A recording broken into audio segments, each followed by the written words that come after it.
Cikgu, setiap teguran cikgu saya simpan sebagai panduan hidup.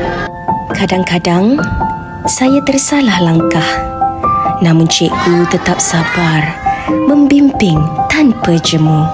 Ilmu yang cikgu berikan bagaikan benih yang disemai. Hari ini mungkin kecil, tetapi suatu hari akan tumbuh menjadi kejayaan. Melentur buluh, biarlah dari rebungnya. Cikgulah yang membentuk saya menjadi insan hari ini.